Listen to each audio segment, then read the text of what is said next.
A man saved twin beggar girls on the street and took them home to his sick mother on Christmas Eve. When he returned from work a few hours later, he was paralyzed by what he saw. The biting Christmas Eve wind whipped through the deserted streets. Jack, a 40-year-old nurse, walked briskly, anxious to get home after another exhausting hospital shift. His footsteps echoed in the silence of the night when an unexpected sound made him stop abruptly. A muffled sob. Jack frowned, his nursing instincts on alert. The sound came from a dark alley to his right. He hesitated for a moment, fatigue weighing on his shoulders, but something compelled him to investigate. "Hello?" he called out, his voice breaking the stillness of the night. The sob ceased, replaced by a tense silence. Jack took a few steps into the alley, his eyes adjusting to the darkness. That's when he saw them. Two small girls, no older than 6, huddled against the cold brick wall. Identical twins, with disheveled blonde hair and wide blue eyes filled with fear. They were trembling, their lips purple from the cold, dressed unsuitably for the harsh winter. Jack's heart tightened. "Hey, it's all right," he said softly, crouching down to their level. "I'm Jack. I'm a nurse. Are you hurt?" The girls exchanged glances, clearly frightened and distrustful. The braver-looking twin spoke in a trembling voice. We're hungry." Jack felt a wave of compassion. "What are your names? Where are your parents?" "I'm Emma," said the one who had spoken first. "She's Olivia. Mom left us here." The revelation hit Jack like a punch. Abandoned, on Christmas Eve. Memories of his own turbulent childhood invaded his mind. Cold nights, hunger, fear. He shook his head, pushing the memories aside. "Come on," he said, holding out his hands. "Let's get you out of the cold." The girls hesitated, years of mistrust evident in their eyes. Jack felt a lump in his throat. "I promise I won't hurt you. I have hot food at home. And we can call someone to help you." Emma and Olivia exchanged another look, a silent conversation passing between them. Finally, slowly, they took Jack's hands. As they walked out of the alley, the reality of the situation began to weigh on Jack. What was he doing, taking 2 unknown children home? And what about his mother, Susan, gravely ill? How could he care for 2 abandoned girls? But as he looked down and saw Emma and Olivia walking hesitantly at his side, he knew he couldn't just leave them. Not on Christmas Eve, not with the ghost of his own childhood hovering over him. "I live just a few blocks from here," he said, trying to sound reassuring. "My mum will love to meet you." The girls didn't respond, but their hold on Jack's hands grew tighter. With each step toward his home, Jack's mind raced. What would he tell Susan? How would he explain 2 abandoned children arriving on Christmas Eve? And what should he do afterward? Call the police, social services? The image of Emma and Olivia being taken to a cold, impersonal shelter on Christmas night made his stomach churn. No, he couldn't let that happen. At least not tonight. They reached Jack's small house. He paused at the door, looking at the twins. "It's all right," he murmured, more to himself than them. "Let's go in and warm up, okay?" When the door opened, the warmth and the smell of freshly baked cookies enveloped them. Jack heard his mother's weak voice coming from the living room. "Jack, is that you, dear?" He took a deep breath, holding the girl's hands firmly. This was the moment of truth. Whatever happened next, Jack knew his life was about to change forever. "Yes, Mom," he answered, voice slightly trembling. "And I brought some company for Christmas." The silence following Jack's statement was deafening. He guided Emma and Olivia inside, their hesitant footsteps echoing through the quiet house. As they entered the living room, lit by the soft glow of the Christmas tree, Jack saw his mother, Susan, seated in her favorite armchair. Susan's eyes widened at the sight of the 2 shivering girls beside her son. "Jack, what?" "Mom," Jack began, his voice a mix of nerves and determination. "This is Emma and Olivia. I found them abandoned on the street." Susan gasped, her face pale from illness, twisting in shock and compassion. Despite her weakness, she leaned forward, extending her arms toward the twins. "Oh, you poor things," Susan murmured, voice choked with emotion. Come here, dears, you must be freezing. Emma and Olivia looked to Jack for reassurance. He nodded gently, and they approached Susan, cautious. I'll get something warm for them to eat, Jack said, heading to the kitchen. While heating soup, he could hear his mother's soft voice chatting with the twins. Returning with 2 steaming bowls, Jack found a surprising scene. Susan had wrapped the girls in a soft blanket, and they were snuggled beside her in the armchair. Her face, usually marked by pain and exhaustion, now glowed with a vitality he hadn't seen in months. Here we go, said Jack, handing the bowls to the girls. They began to eat hungrily, as if they hadn't seen food in days. Jack, Susan called quietly, beckoning him closer. What happened? How did you find them? He briefly explained the encounter in the alley, speaking softly so as not to frighten the twins.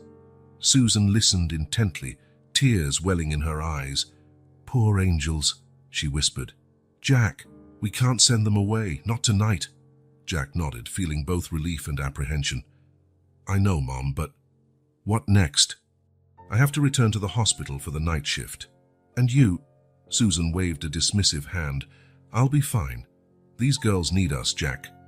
Just then, Emma, the more talkative twin, looked up from her nearly empty bowl. Thank you for the food, she said timidly. We haven't eaten something so good in a long time. Jack's heart constricted. Could you tell me what happened? Where's your mum? Olivia, who had been silent until then, spoke with a trembling voice. Mum left us in the alley. She said she'd be right back, but she always says that, Emma added, her voice carrying a maturity beyond her years. Sometimes she disappears for days. She drinks a lot. Susan hugged the girls tighter, exchanging a meaningful glance with Jack. He knew all too well the effects of alcoholism on a family. You're safe now, Susan murmured, stroking the twins' hair. No one will hurt you here. Jack glanced at the clock, feeling the weight of responsibility.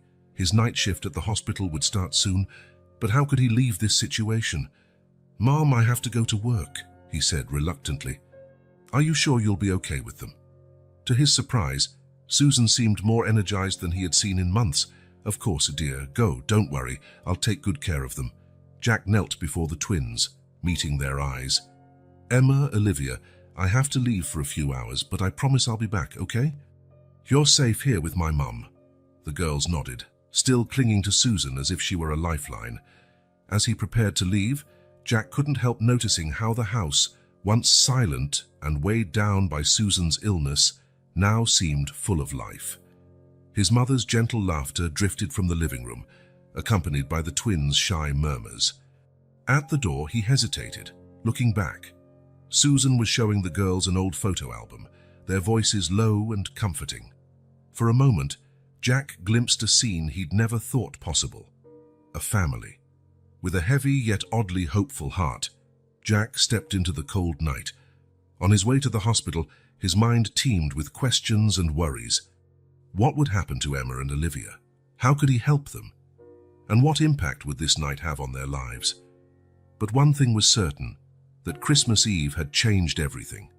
And Jack, for the first time in a long while, felt that maybe, just maybe, miracles did happen. The night shift at the hospital felt endless to Jack. His thoughts kept drifting back to Emma, Olivia, and his mother Susan, left alone to care for 2 unknown children. Guilt and worry gnawed at him, making it hard to focus. When he finally returned home in the early hours of Christmas morning, Jack was exhausted and anxious. He turned the key in the lock as quietly as possible, expecting a silent house, everyone asleep.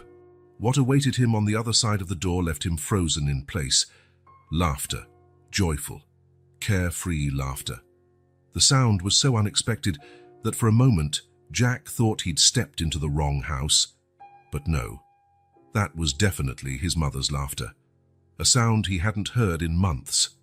Following the sound, Jack entered the living room and stood open-mouthed at the scene before him. Susan, who in recent months could barely leave her bed, sat on the floor, not just sitting, but actively playing with Emma and Olivia. The 3 were surrounded by scraps of colored paper, apparently making Christmas crafts. Mom? Jack managed to stammer, still unable to believe his eyes. Susan looked up, her face lit by a smile Jack hadn't seen in years. "Oh, Jack, you're back. Come and join us. The girls and I are making decorations for the tree." Emma and Olivia, seeing Jack, smiled shyly. They looked completely different from the frightened, distrustful children he'd found the night before. How was the night?" Jack asked, still stunned, sitting down on the couch. "Oh, it was wonderful," Susan exclaimed, eyes sparkling. "The girls are delightful. We talked baked cookies. You must taste them, Jack. Olivia has a natural gift in the kitchen, and then we started this project. I didn't even notice the time passing." Jack stared at his mother in amazement. The energy in her voice, the color in her cheeks, the ease with which she moved. It all seemed impossible considering her condition of recent months. "Mom, are you sure you're not overexerting yourself? Your health—" Susan cut him off with a wave. "I've never felt better, dear. It's as if these girls brought life back into this house." Jack looked at Emma and Olivia, absorbed in their crafting but clearly listening. They seemed more relaxed, happier. "Jack," Emma said suddenly, glancing up from her work, "your mom told us stories about when you were a kid. Did you really set the curtains on fire trying a science experiment?" Jack laughed, surprised. "Yes, unfortunately. I was a very curious boy." "Like us," Olivia exclaimed, opening up for the first time. "We love science. At school, before all this, we were the best in class at science." Jack's heart clenched at the thought of what they must have gone through. Yet here they were, smiling and creating happy memories in his living room. As hours passed, Jack was drawn into their activities. He helped hang the handmade decorations on the tree, tasted the delicious cookies, and even joined an improvised game of charades. During a quiet moment, while the twins were distracted with a puzzle, Susan pulled Jack aside. "Jack," she said, voice low and intense, "I know what you're thinking. And yes, I agree. We can't just send them away." Jack sighed, running a hand through his hair. "Mom, I want to help them, I really do, but how? We barely get by with your medical expenses and—" "Listen," Susan interrupted, holding his hands. "Since these girls arrived, I feel different, stronger, like I have a purpose again, Jack. They need us. And I think we need them too." Jack looked at Emma and Olivia, engrossed in their puzzle, quietly chatting. He thought of how this house, once silent and worried, now brimmed with laughter and life. "But what about the legal side?" he asked, concern evident. "We can't just keep them. There are laws, procedures." Susan nodded understandingly. "I know, dear. But let's start by giving them love, a home, stability. The rest we'll figure out later." Jack closed his eyes, letting the reality sink in. When he opened them again, his decision was made. "Okay," he said softly. "Let's try. Let's give them the best Christmas possible, and then we'll see what we can do." Susan's smile lit up her whole face. "Oh, Jack. You've always had such a big heart. These girls are lucky to have you." Just then, Emma called from across the room. "Jack, Susan, come see. We finished the puzzle." As they rejoined the twins, Jack felt a wave of emotion wash over him. He didn't know what the future held, but he knew his life had changed irrevocably this Christmas Eve. Looking at Emma and Olivia, their faces glowing with pride at completing the puzzle, Jack made a silent promise.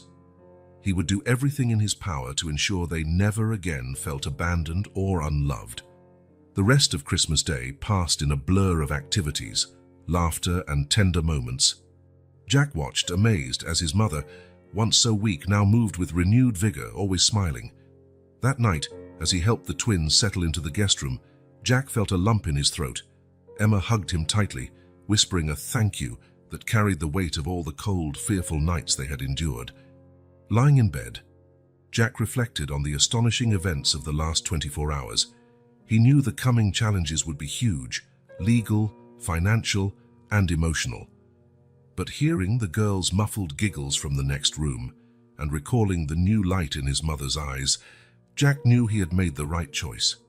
Somehow on that chilly Christmas Eve, he had saved not only 2 little girls but his own family as well. With that comforting thought, Jack finally fell asleep, dreaming of the possibilities the future now offered. One thing was certain: Life in the Thompson household would never be the same again. The days following Christmas were a whirlwind of emotions and activities for Jack. While trying to maintain his hospital routine, his mind constantly returned to Emma, Olivia, and the mysteries of their past. One cold afternoon, taking advantage of a day off, Jack decided to start investigating. Sitting at his computer, he hesitated before typing "abandoned twin girls" into the search bar. The results were discouraging. Dozens of similar cases, many unsolved. Determined, he refined his search, adding details the girls had shared: approximate age, physical description, the area where they were found. Then, a local newspaper article caught his eye. "Alcoholic mother loses custody of twin daughters," read a headline from 3 months ago. Jack felt a chill as he read the details. The description matched Emma and Olivia perfectly. The article described a tragic story of neglect. The mother, identified only as LM, had a long history of alcohol abuse. Neighbors reported shouting, crying, and on one occasion, the girls were found wandering alone late at night. Jack closed his eyes, feeling anger and compassion. How could anyone treat children this way? Yet he knew alcoholism was a cruel disease that destroyed families. "Jack?" Susan's voice pulled him from his thoughts. She stood in the office doorway, leaning on her cane but with a spark in her eyes he hadn't seen in years. "The girls are asking for you. We're about to start a board game." Jack smiled, trying to mask his worry. "I'm coming, Mum. Just finishing something here." Susan approached, looking over Jack's shoulder at the computer screen. Her face tightened at the sight of the article. "Oh, Jack, so that's it?" He nodded gravely. "It seems so. Mum, what are we doing? These girls have a story, a family. No matter how dysfunctional, we can't just abandon them again," Susan said firmly.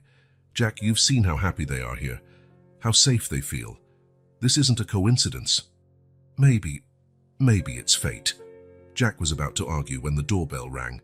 Trading a worried look with his mother, he went to answer it.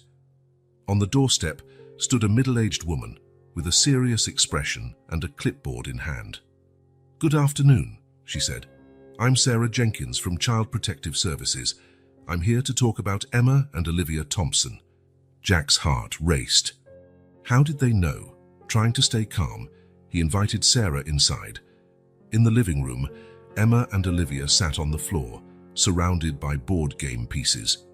At the sight of the stranger, their expressions shifted instantly from joy to fear. "Hello, girls," Sarah said gently. "Don't worry, I just want to talk to you for a bit." Jack felt a knot in his stomach. "Sarah, can we speak privately for a moment?" In the kitchen, Jack quickly explained how he had found the twins. Sarah listened attentively, her face composed and professional. "Mr. Thompson," she said when he finished, "I understand your good intentions, but what you did was highly irregular. These children should have been reported to the authorities immediately." "I know," Jack admitted, running a hand through his hair. "But it was Christmas Eve, and they were so scared. I couldn't just leave them out there." Sarah sighed. "I understand, but now we must follow the proper procedures. These girls have a mother who legally still holds rights." The mention of their mother made Jack's blood boil. A mother who abandoned them, who neglected them for years. "Even so," Sarah insisted, "there are protocols. The girls must be placed in temporary care while we investigate." At that moment, Susan entered the kitchen, leaning on her cane. "With all due respect, Miss Jenkins, these girls already have a home, right here." Sarah looked from Susan to Jack, her expression softening slightly. "Mrs. Thompson, I understand your attachment to these children, but—" "No, you don't understand," Susan interrupted, a surprising strength in her voice. "Since these girls arrived, this house has regained its life. They brought light, joy, hope. Can't you see? They belong here."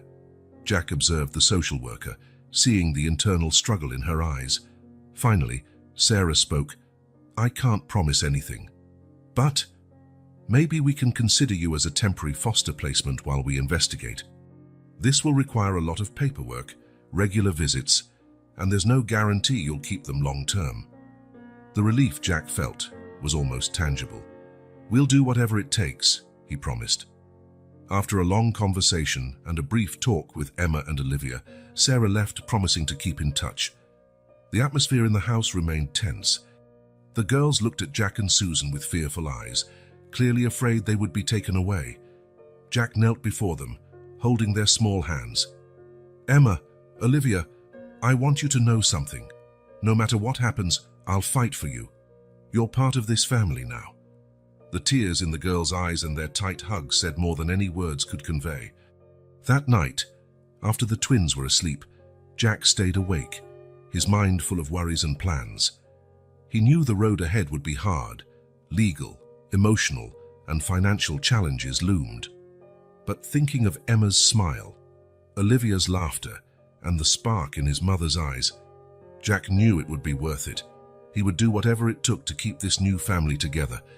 With that firm resolve in his heart, Jack finally fell asleep, dreaming of a future where Emma and Olivia could truly call this house home. Tomorrow would bring new challenges, but for the first time in a long time, Jack was eager to face them. The sun had barely risen when Jack woke up, his mind churning with thoughts and responsibilities. The visit from Sarah Jenkins had made it all very real. He had a crucial decision to make, and its weight pressed on him. Downstairs, he found his mother, Susan, already awake, sitting at the kitchen table with a cup of tea. Their eyes met, and without words, both understood the gravity of the situation. "You didn't sleep well, did you?" Susan asked softly. Jack shook his head, pouring himself coffee. "How could I, Mum? What are we going to do?" Susan set down her cup. "Jack, you know what we have to do. These girls belong here. We can't just hand them over to the system." "But what if we're wrong?" Jack argued, doubt in his voice. "What if someone's looking for them? What if—" His words were interrupted by a small sound at the kitchen door. Emma and Olivia stood there in pajamas, their big eyes filled with fear and uncertainty. You're not sending us away, are you?" Olivia asked, voice trembling. Jack's heart broke. He knelt down, opening his arms, and the girls rushed to him, burying their faces in his chest. "No, sweethearts," he whispered, voice choked. "We're not sending you away, never." Susan joined the hug, her eyes shining with tears not yet shed. "You're our family now," she said firmly. After a comforting breakfast, Jack decided it was time for a serious conversation with the twins. They gathered in the living room, the heart of the house in recent weeks. "Emma, Olivia," Jack began gently, "we need to talk about what happened before you came here. I know it's hard, but it's important. Can you tell us more about your mom?" The twins exchanged nervous looks. Emma spoke first, her voice small but steady. "Mom, she wasn't always bad. Sometimes she was really nice, took us to the park, told us stories.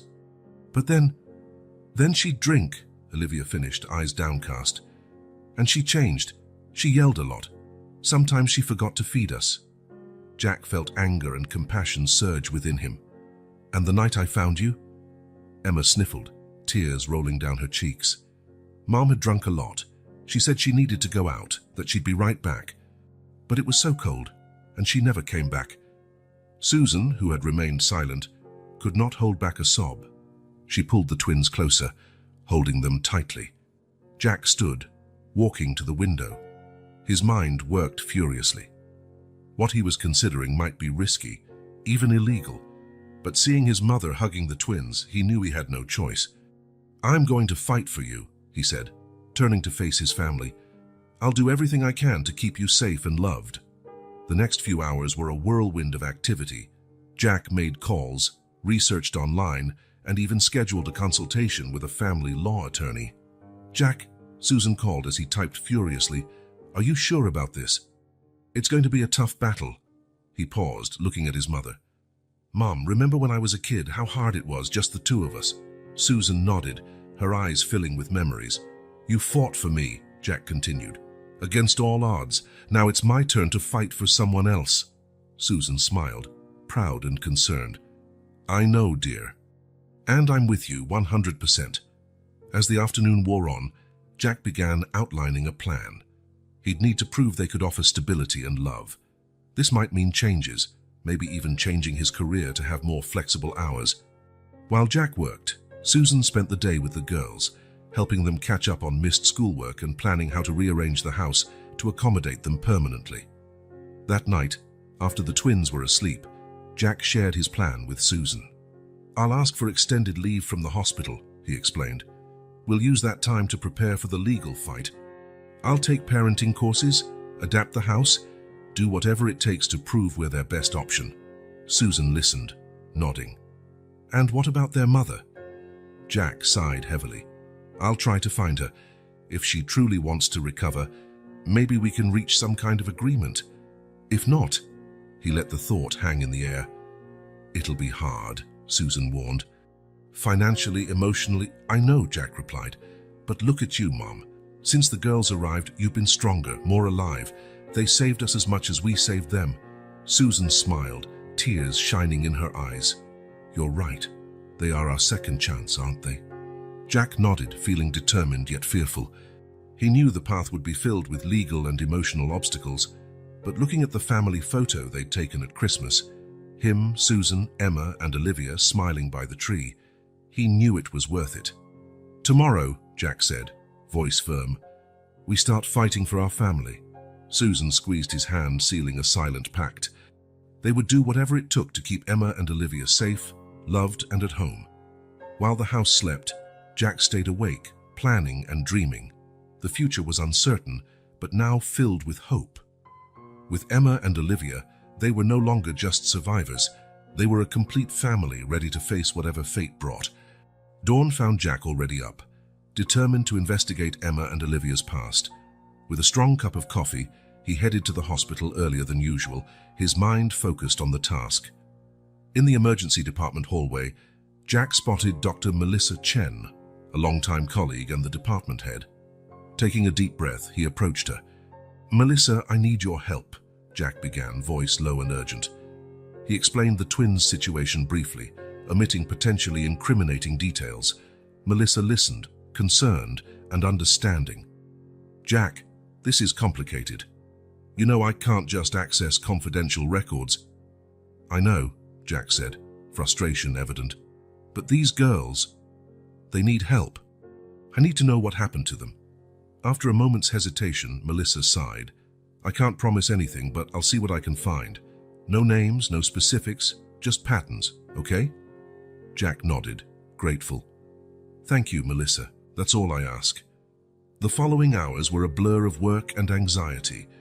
While treating patients, Jack's mind kept returning to Emma and Olivia and the secrets of their past. Late in his shift, Melissa called him to her office, her face grave. "Jack, I found something, and it's not pretty." She slid a file across the desk. "Over the last 3 years, we've treated twin girls multiple times. Always the same pattern. Mild malnutrition, unexplained bruises, sometimes cigarette burns." Jack's stomach churned. He flipped through the anonymous medical reports with trembling hands. "The mother?" he asked, voice hoarse. Melissa shook her head sadly. "Always the same story. Clear signs of chronic alcoholism. Different men each time, presumably partners." Jack closed his eyes, anger and resolve growing inside him. "Thank you, Melissa. This helps." Leaving the hospital, Jack barely noticed the light rain. His mind brimmed with horrific images, Emma and Olivia, frightened and alone, neglected and abused. Arriving home, Jack found a surprise. Sarah Jenkins, the social worker, sat in the living room, chatting cheerfully with Susan and the girls. "Mr. Thompson," Sarah greeted, standing up. "I hope you don't mind my unannounced visit. I felt we needed to talk." Jack nodded, hiding his apprehension. "Of course, Sarah. We can talk in the office." Once alone, Sarah got straight to the point. "Jack, I've done some digging too. I'm very concerned about what could happen if the girls return to their biological mother." Jack felt relief and surprise. You're on our side." Sarah sighed, running a hand through her hair. "Officially, I'm neutral. But off the record, yes, I'm on the girls' side. And from what I've seen here, you and Susan are the best thing that's happened to them in a long time." Over the next few minutes, Jack and Sarah exchanged information. He shared what Melissa discovered, and Sarah revealed details from her own investigation. The mother, Lisa Morrison, has a long record with social services, Sarah said. Multiple reports of neglect or suspected abuse, but she always slipped through the cracks. Jack clenched his fists, anger rising. How could no one protect these girls? Sarah shook her head sadly. The system is flawed, Jack. Overwhelmed, underfunded. Cases like Emma and Olivia's happen more often than we'd like to admit. They fell silent, the weight of the situation pressing down on them. What can we do? Jack finally asked, determined. Sarah leaned forward, eyes shining with compassion and resolve.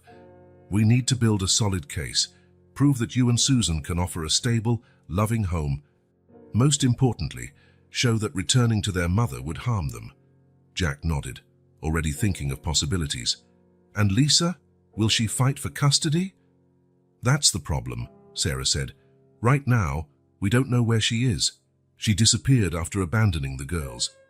For the next hour, Jack and Sarah strategized and discussed next steps.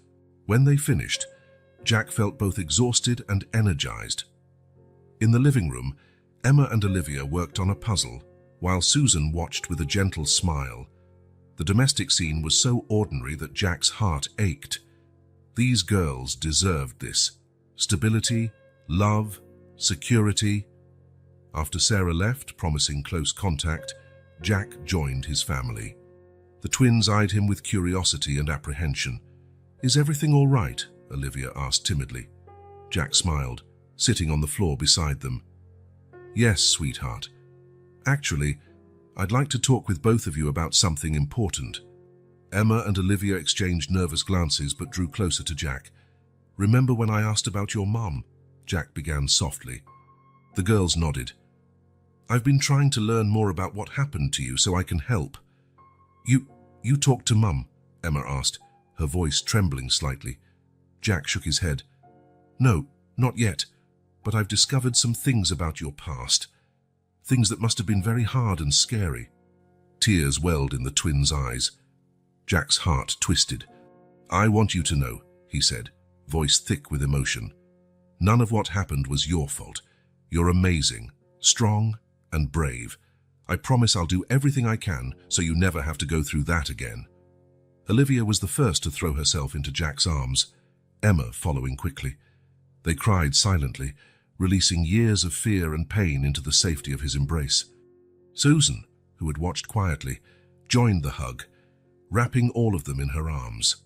At that moment, holding the girls and feeling Susan's support, Jack knew he was doing the right thing.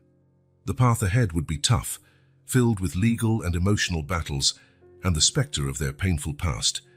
Later that night, after the twins had gone to bed, Jack sat with Susan and told her everything he'd discovered. My God, Susan whispered, tears streaming down her face. Those poor children. How could anyone? Jack took his mother's hand. I know. But now they have us, and we'll do everything we can to give them the future they deserve. Susan nodded, determination shining in her eyes. Yes, we will.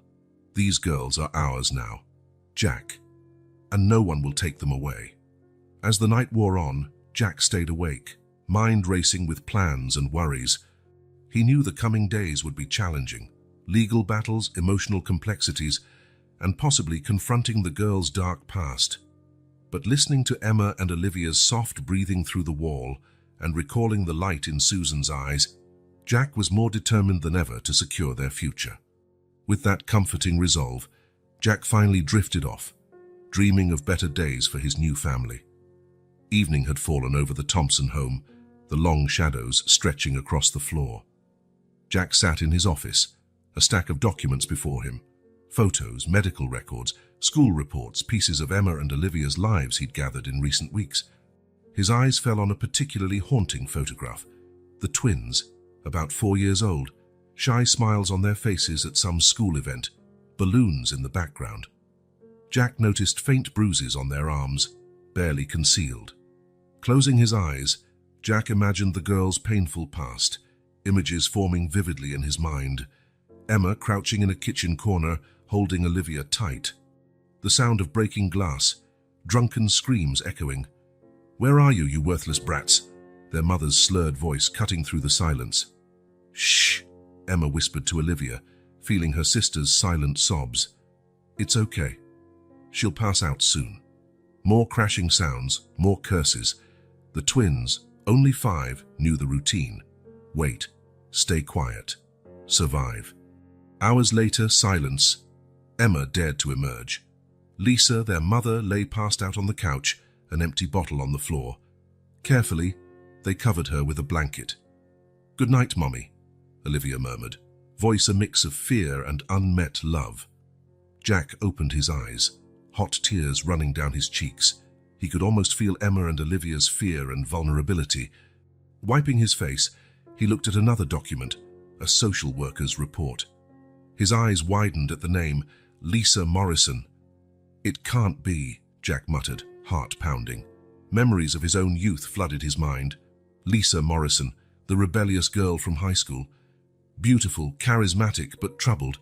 Everyone sensed it, but no one dared speak it. Jack remembered one particular night, a graduation party decades ago. The air smelled of cheap beer and cigarettes. Jack, then 18, watched Lisa from afar. She laughed loudly, a bottle in hand, flirting shamelessly with older guys. "Hey, Jack," Lisa shouted, beckoning him over. "Come join the fun." Jack hesitated. He'd always had a crush on her, but something felt off that night. The feverish shine in her eyes, her unsteady steps. "Come on, don't be a coward," Lisa teased, spilling her drink as she gestured. Before Jack could answer, an older guy grabbed Lisa by the waist. "Forget the kid, honey. Let's have some real fun." Jack watched, frozen, as Lisa was led away, laughing hysterically. Something inside him screamed to intervene, but fear paralyzed him. The next morning, rumors spread. Lisa had been found unconscious in a field, signs of abuse evident. Jack never forgave himself for doing nothing that night. Returning to the present, Jack felt nausea rise. Lisa Morrison, Emma and Olivia's mother, the girl he failed to help years ago. "Jack," Susan's voice pulled him back. She stood at the office door, worry on her face. "Are you all right? You look pale." Jack took a deep breath, steadying himself. "Mom, do you remember Lisa Morrison?" Susan's face paled. "Lisa? From your high school?" "Oh, Jack, don't tell me." He nodded gravely. "It's her, Emma and Olivia's mother." Susan sank into a chair, hand trembling over her mouth. "Oh my God, that poor girl. I always wondered what happened to her after that terrible night." Jack looked at his mother, surprised. "You knew about that night?" Susan nodded sadly. "Jack, I never told you, but I knew you were fascinated by Lisa back then. After that night when you were so shaken, I decided we needed to move, to give you a fresh start." The revelation hit Jack like a punch. "Mom, I know, dear," Susan interrupted gently. "But you were young, impressionable, and I was scared you might follow that path." Jack processed this new information silently, all these years, and he never knew the real reason behind their sudden move after high school. "Jack," Susan continued softly, "you can't blame yourself for what happened to Lisa, or for Emma and Olivia's situation. You were just a boy." "But I should have done something," Jack argued, voice heavy with guilt. "If I had stepped in, maybe things would be different for Lisa, for the girls." Susan approached, placing a comforting hand on his shoulder. "We can't change the past, dear, but we can make a difference now. And that's what you're doing for Emma and Olivia." Her words offered some comfort, but Jack still felt tormented. What if he wasn't good enough for the twins? What if he failed them as he failed Lisa? Reading his mind, Susan said, "Jack, look at me. You're not that 18-year-old boy anymore. You've grown into a compassionate, strong man. Emma and Olivia are lucky to have you." At that moment, a muffled cry came from the girls' room. Jack and Susan exchanged alarmed looks and rushed upstairs. Emma sat up in bed, tears streaking her face, Olivia holding her tight, trying to calm her. "Nightmare," Olivia explained softly as Jack and Susan entered the room. Jack approached carefully, sitting on the edge of the bed. "It's okay, Emma, you're safe here." Emma looked at him, eyes full of fear and confusion. I I dreamed about Mom. She was yelling, breaking things. I miss her, but I'm also scared. Is that wrong? Jack's heart broke. He pulled Emma into a hug, feeling Olivia join in. No, sweetheart, it's not wrong. Your feelings are complicated, and that's okay. Susan joined them, wrapping them all in her arms. You are loved here, she said gently. No matter what happens, you always have a home with us. As he comforted the twins, Jack felt a swirl of emotions, guilt for the past, Maya's fear of the future, and overwhelming love for these two girls who had unexpectedly entered his life. Hours later, with Emma and Olivia asleep again, Jack returned to his office. Staring at the scattered documents, he made a decision. Picking up his phone, he dialed a number he had memorized in recent weeks. Sarah, it's Jack Thompson. Sorry to call so late, but I think I've discovered something important about the girls' past and my own. Explaining the situation to Sarah, Jack felt a weight lifting. He couldn't change what happened with Lisa or the girls' past, but he could ensure a better future. Perhaps by saving Emma and Olivia, he could also find redemption for his past inaction. When he finally hung up, the sun was rising, bathing the world in gold. A new day full of challenges and hope. Jack looked at a recent photo of Emma and Olivia, smiling between him and Susan. No matter what the future held, he would protect them, even if it meant facing his own ghosts. With that firm resolution, Jack allowed himself to rest, knowing the true battle was just beginning. The shrill ring of the phone cut through the morning silence, startling Jack awake in his office chair. He had dozed off among papers and photos. Shaking off sleep, he answered, Jack, it's Sarah. We have a problem. The social worker's voice was tense, urgent. Sleep vanished instantly. What happened? Lisa Morrison. She showed up at my office this morning, demanding to know where her daughters are. Jack, she's sober, and she has a lawyer. The world seemed to slow down. How did she find out? I'm not sure, but she's determined. She wants the girls back, and legally she still has rights. Jack's panic rose. What do we do now? Gather Susan and the girls. I'll be there in an hour. We need a plan. Hanging up, Jack ran to wake Susan and the twins. In minutes, they sat in the living room, faces anxious. Emma spoke first, voice trembling. It's about Mom, isn't it? Jack nodded gravely, sitting between them. Yes, sweetheart. Your mother wants to see you. Olivia clung to Jack's hand, eyes wide. Do we have to go with her? Not if I can help it, Jack replied firmly, pulling them closer. You're part of this family now. We'll fight for you. Susan, who had been silent, finally asked, Jack, what can we do legally? Before he could answer, the doorbell rang. Sarah entered, carrying a thick folder. The following minutes were a flurry of information and strategy. Sarah explained the legal situation, options, and possible outcomes. The fact is, Sarah concluded, Lisa has a strong argument. She's the biological mother, sober now, and never officially lost her rights. Jack felt his heart sink. But what about the history of abuse, neglect? Sarah sighed. The system often favors family reunification. We have to prove beyond doubt that returning to Lisa would endanger the girls. They spent hours drafting a plan. They'd compile all medical records, neighbor testimonies, and school reports. Anything to show Lisa's pattern of neglect.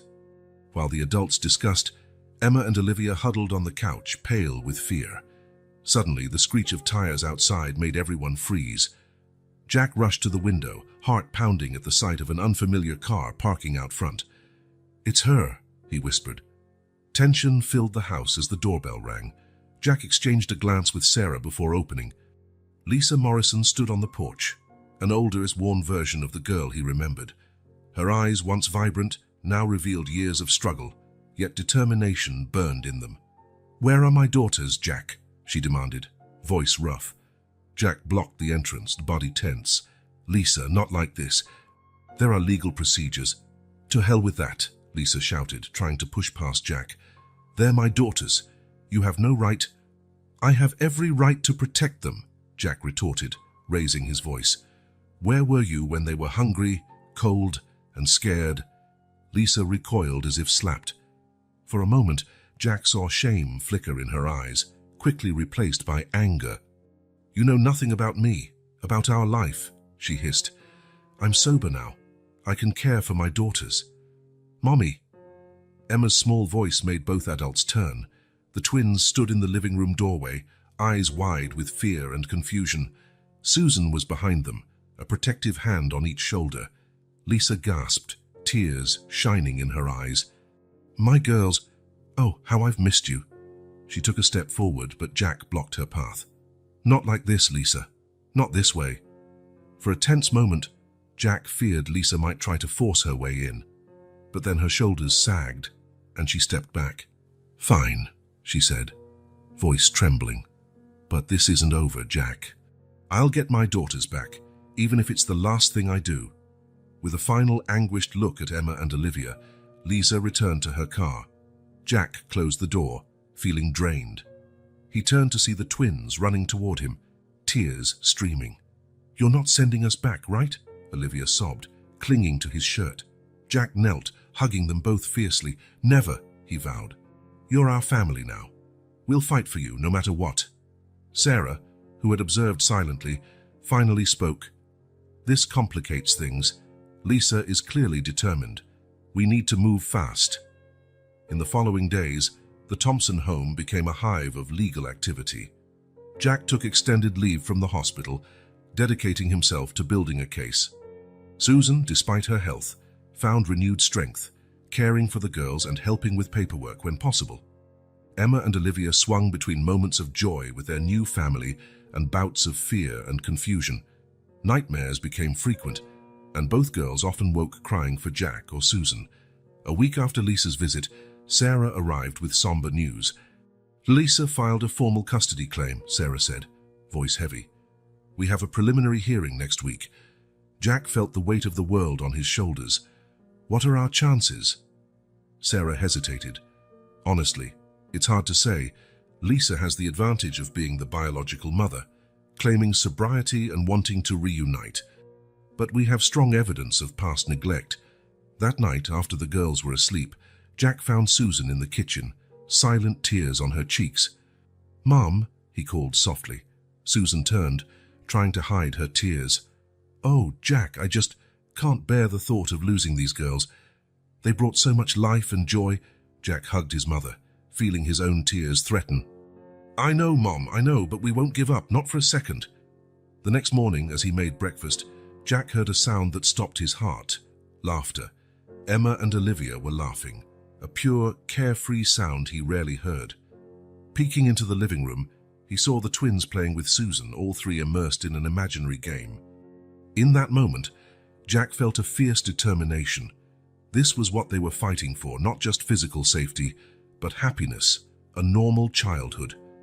Picking up his phone, he dialed Sarah's number. "Sarah, it's Jack. Listen, I've been thinking. What if we try a different approach? Instead of fighting Lisa, what if we work with her?" Silence on the other end. "What do you mean, Jack?" "What if we offer shared custody?" Jack suggested.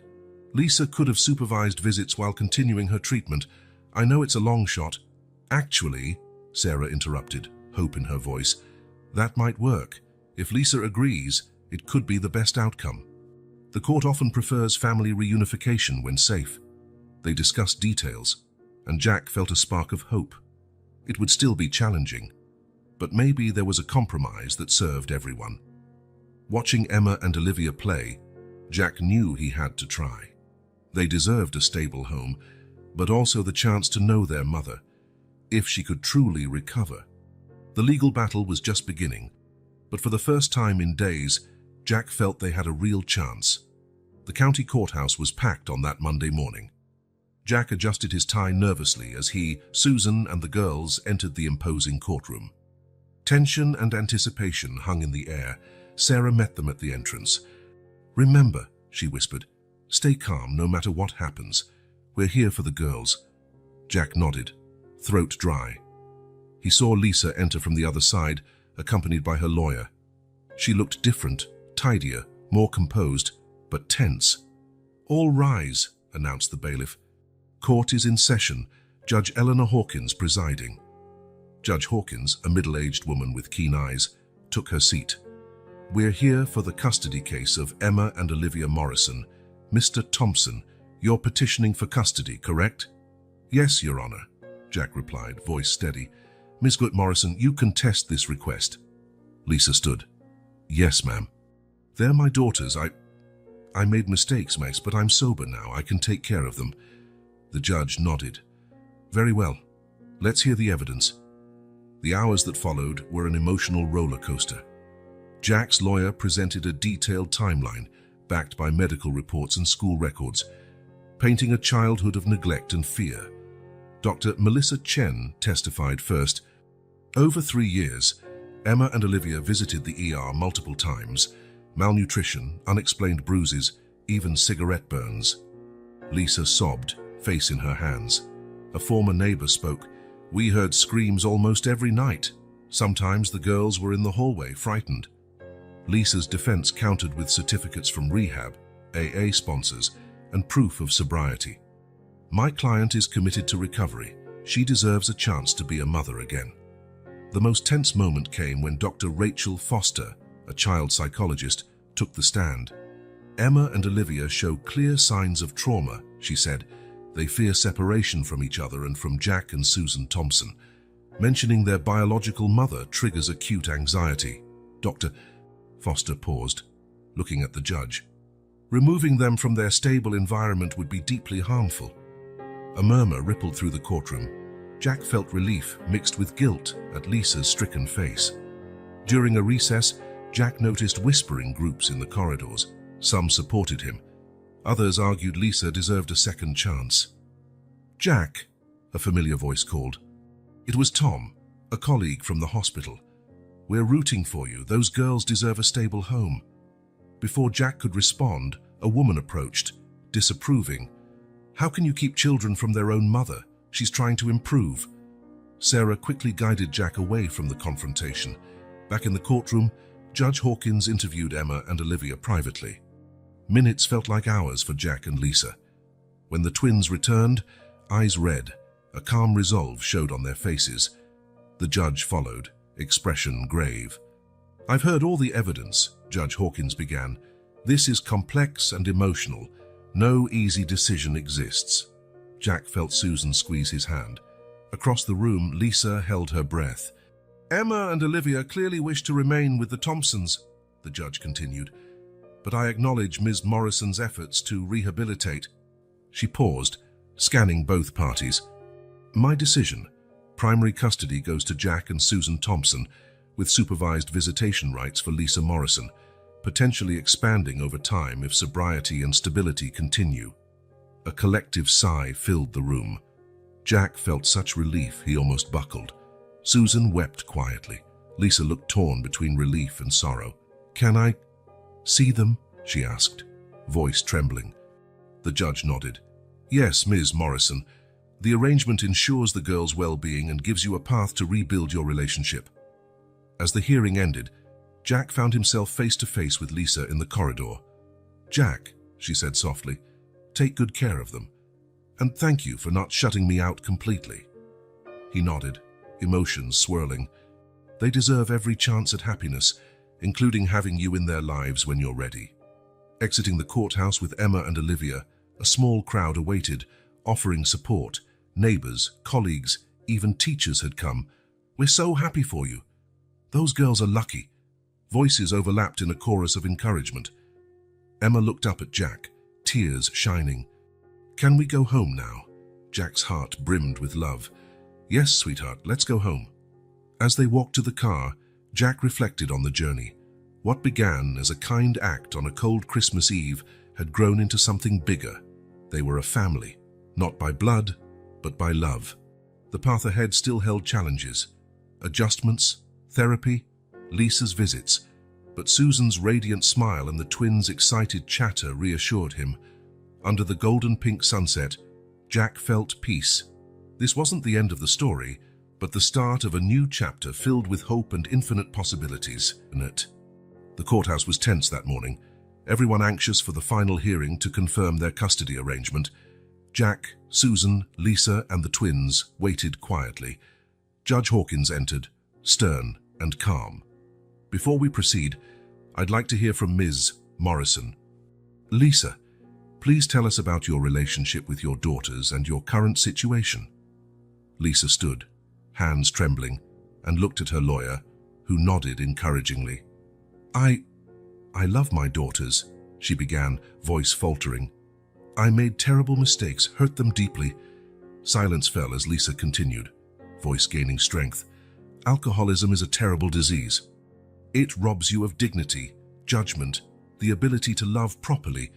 I wasn't the mother Emma and Olivia deserved. Tears rolled down Lisa's cheeks, but she didn't wipe them away.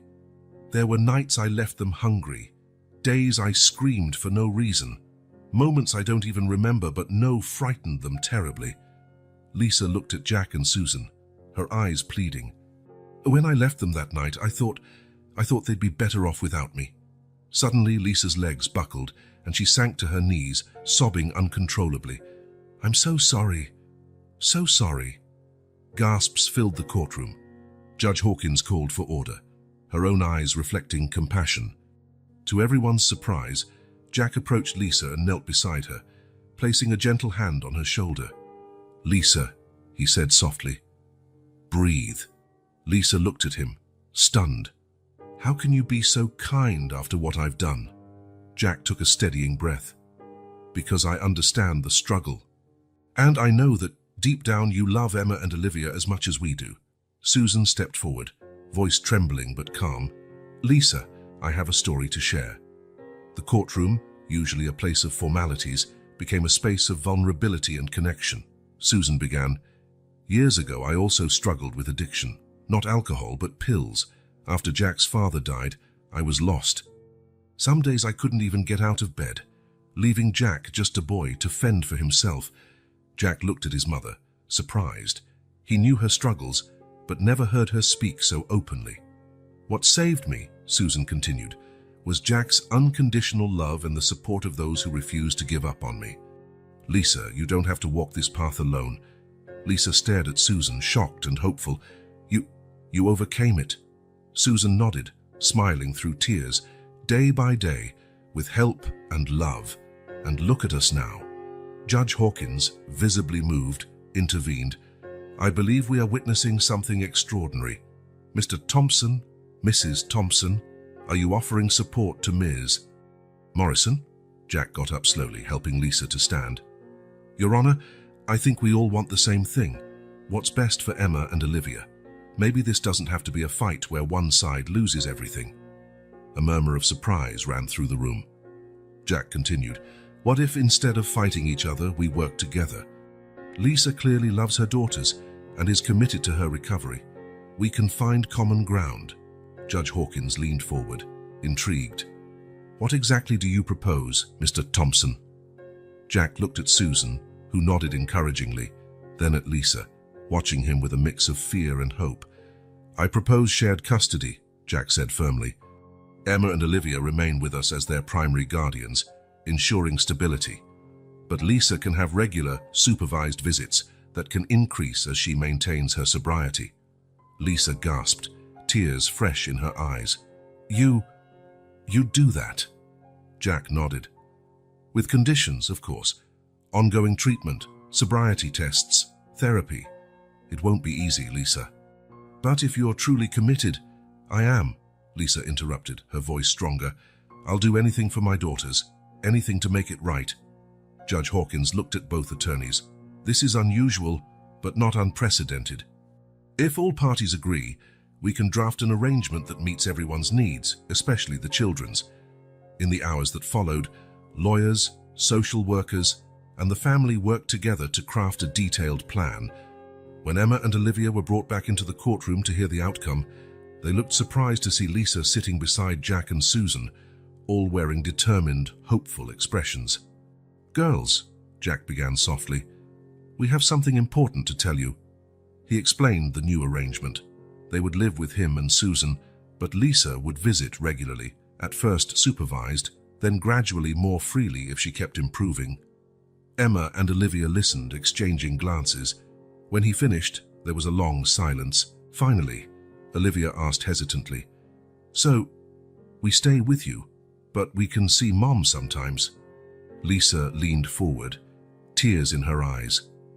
Only if you want to, my loves. I know I hurt you, and I'll spend my life making it up to you. But I promise I'm getting better, and I love you more than anything. Emma, always the braver twin, took a small step toward her mother. You promise not to drink anymore. Lisa nodded solemnly, tears flowing freely. I promise, sweetheart. I'm doing everything I can to get better. For you. What followed was a hesitant but deeply emotional embrace. Jack, Susan, and everyone present watched with misty eyes as a broken family took its first step toward healing. By the end of the day, as everyone left the courthouse, a palpable sense of hope filled the air. It would be hard, there would be setbacks and challenges, but for the first time, it felt like they were all on the same team. Walking under the evening sky, Jack glanced at Lisa walking beside them, Emma and Olivia between them, holding hands. One day at a time, he said softly. Lisa nodded, a small, hopeful smile on her lips. One day at a time. The courthouse was tense again that morning, everyone awaiting the final confirmation of the innovative custody arrangement. Jack, Susan, Lisa, and the girls sat together this time, a united front. Judge Hawkins entered, her gaze thoughtful. We're here to finalize the custody case of Emma and Olivia Morrison. Before I make my decision, is there anything else? Her words were interrupted by the sound of the doors swinging open. A tall, middle-aged man with graying hair and intense blue eyes hurried inside. Your Honor, I need to speak, the man said, voice echoing in the silent room. The judge frowned. Sir, this is a closed hearing. Who are you? The man straightened, eyes fixing on Emma and Olivia. My name is Robert Pearson. I'm the girl's biological father. Shocked whispers filled the courtroom. Jack felt the ground vanish beneath him. Lisa went pale. Judge Hawkins banged her gavel for order. Mr. Pearson, this is a serious claim. Do you have proof? Robert approached the bench, handing over a folder. I have DNA test results, Your Honor. I only learned about the girls 2 weeks ago. As the judge examined the documents, Jack watched Emma and Olivia, who clung to each other, confused and scared. Everything seems in order, Mr. Pearson, the judge said. But why appear now? Robert ran a hand through his hair, anxious. I never knew they existed. Lisa and I had a brief relationship years ago. When I saw a news piece about this case, I got the DNA test. I had no idea. Lisa stood, voice trembling. Robert, I couldn't find you when I found out I was pregnant. You'd left town. The room buzzed with whispered conversations. Jack felt numb. Everything they'd built could collapse. Silence, Judge Hawkins commanded. This is unexpected. Mr. Pearson, what do you intend? Robert looked at Emma and Olivia. I want to take responsibility. I know I'm late, but they're my daughters. I want to be part of their lives. Jack couldn't contain his frustration. With respect, Your Honor, we've spent months finding a solution that benefits everyone. Now a stranger appears out of nowhere. Mr. Thompson, the judge cautioned, I understand your frustration, but Mr. Pearson has rights as the biological father.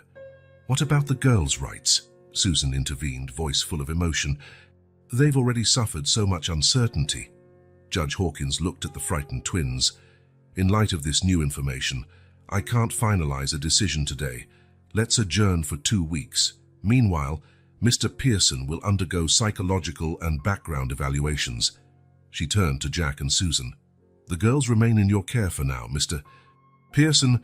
You may have supervised visits if the children agree.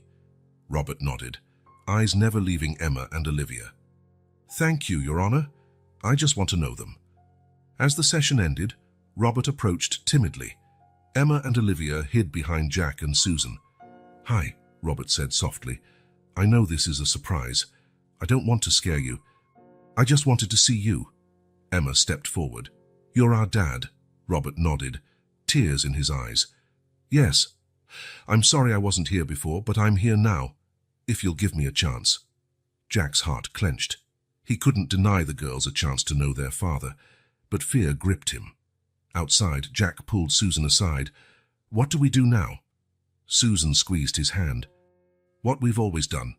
Put the girls first. Maybe there's room in their hearts for more than one kind of family.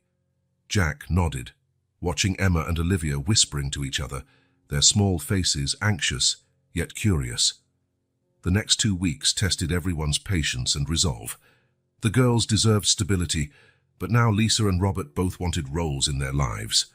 Could they all find balance? With a deep sigh, Jack prepared himself for another twist in their already complex journey. He would face whatever came next for the girls' sake. The corner cafe was nearly empty that Sunday afternoon. Jack, Susan, Lisa, and Robert sat around a table, untouched coffees before them. Silence weighed heavy with unspoken fears and hopes. Finally, Jack broke the silence. We're all here for Emma and Olivia. We need to find a way. Lisa nodded, voice trembling. I know I messed up, but I'm committed to my recovery and being part of their lives. Robert spoke next. I know I'm new to them, but since learning I have daughters, I can't think of anything else. I want to know them, to be a good father. Jack's fear and jealousy flared, but he pushed it down. Robert, you must understand they've suffered a lot. They need stability most of all. I know, Robert said, voice heavy. I'm willing to go at their pace. I don't want to disrupt what you've built here. Susan, who had been quiet, leaned forward. What if we stop thinking in terms of us versus them and think about creating a bigger family? Everyone turned to her, surprised. I mean, Susan continued, voice gaining confidence, why not work together? Jack and I remain primary caregivers. Lisa keeps her visits, increasing as she maintains sobriety. Robert can be introduced slowly, with supervised visits at first. A contemplative silence followed. Lisa said slowly, This could work. The girls get stability and a chance to know all of us. Robert nodded, a small smile forming. I'd support that. I just want the chance to be in their lives. Jack looked at Susan, gratitude and love for his mother surging. She was always the peacemaker. It's a wonderful idea, Mom, but the final decision rests with Emma and Olivia. Everyone agreed. Jack called the neighbor who was babysitting the girls. Soon, the twins arrived, curious and a bit frightened. Girls, Jack said gently, pulling them close, we have something important to discuss. He explained the idea. They'd stay with him and Susan, but also see Lisa regularly and, if they wanted, meet Robert gradually. Emma and Olivia listened, occasionally looking at each other. When he finished, a tense silence followed. Finally, Olivia spoke softly. We can still live with you and Susan. Of course, dear, Susan said immediately. This will always be your home. Emma looked at Lisa and Robert. And we can get to know you better, without leaving here. Lisa nodded, tears slipping down her face. Yes, sweetheart, at your pace, your comfort. We'll wait until you're ready. Robert knelt down to their level. I know I'm a stranger to you, but I'm here now. I want to be part of your lives, if you let me. The twins exchanged one of their silent twin looks. Finally, Emma said, We'd like that, a big family. The relief and joy at the table were palpable. Jack pulled the girls into a tight hug. Susan joined, and Lisa and Robert watched emotionally until Olivia invited them into the group hug. In the following days, they worked out a detailed plan. They set visitation schedules, agreed on therapy sessions, and planned group activities to get everyone comfortable. On the morning of the final hearing, they entered the courtroom not as adversaries, but as allies. Judge Hawkins listened, impressed. In all my years, I've rarely seen such a diverse group come together so beautifully for the children's sake, she said. With minor adjustments, the plan was approved. As they left the courthouse, Emma and Olivia walked hand in hand, flanked by Jack, Chan, Susan, Lisa, and Robert. You know, Emma said, looking up with a grin, I think we have the biggest and best family in the world. Jack's heart overflowed. There would still be challenges, visits, therapy, financial strains, but looking at this loving, unconventional family, he knew they could face anything. As the sun set, painting the sky gold and pink, Jack felt at peace. Not the end, but a new chapter, filled with love, understanding, and infinite possibilities. The courtroom was silent as Judge Hawkins reviewed the final documents.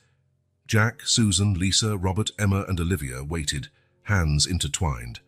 Finally, the judge looked up, smiling softly. In all my years, I've never seen such a remarkable display of cooperation. It's with great pleasure that I approve this shared custody arrangement. A collective sigh of relief filled the room. The judge continued, Jack and Susan Thompson will retain primary custody. Lisa Morrison and Robert Pearson have regular visitation rights, which may expand as circumstances improve. She turned to Lisa. Ms. Morrison, I trust you'll continue on your path of sobriety and stability. These children deserve the best version of you. Lisa nodded. Tears of gratitude. I won't disappoint you. The judge then addressed Robert. Mr. Pearson, your willingness to relocate and be present in their lives is commendable. Robert smiled, squeezing the twins' hands gently. I'm here for the long haul, Your Honor. With a final warm nod, Judge Hawkins banged the gavel. Case closed. I wish you all the best. In the following months, the new family dynamic blossomed. Lisa dedicated herself to her sobriety, supported by unexpected friendships. Robert rented an apartment nearby, becoming a loving, steady presence. Emma and Olivia thrived. Their grades improved, they made new friends, and for the first time felt truly safe and loved. A year later, on Christmas Eve, the Thompson home was filled with laughter and the smell of fresh cookies. Jack watched as Emma and Olivia helped Susan decorate the tree. Lisa, 1 year sober, knitted scarves, while Robert hung the star on top of the tree. Careful, Robert, Jack called, laughing. No ER trips tonight, Robert grinned, climbing down. I may not be young, but I'm steady. The girls tackled Robert in a hug. It's perfect, Dad, Emma exclaimed, eyes shining. Jack's heart twinged at the word Dad directed at Robert, but he knew love was not finite. The girls had room for all of them. Later, as everyone gathered around the table, Jack raised his glass. A year ago, I found 2 scared girls in an alley on Christmas Eve.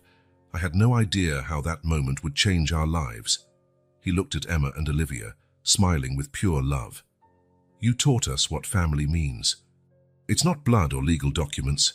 It's love, forgiveness, and showing up for each other no matter what. Lisa wiped away a tear. Thank you for not giving up on me, she said softly. This year of sobriety belongs to all of us. Robert raised his glass to second chances and new beginnings, and to this amazing, unconventional family we've built. Susan, eyes shining, added, and to many more Christmases filled with love and joy. As glasses clinked and everyone began to eat, laughter and warm conversation filled the home. Emma and Olivia, seated between Jack and Susan, exchanged a look of pure happiness.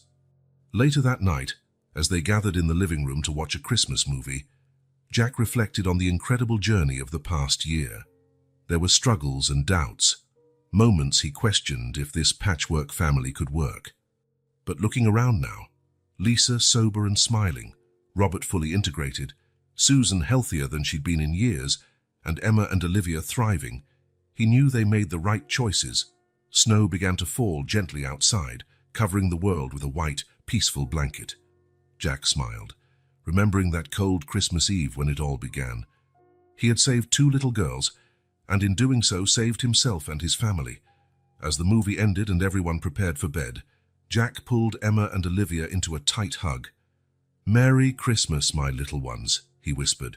Merry Christmas, Dad, they replied in unison, eyes filled with love and trust.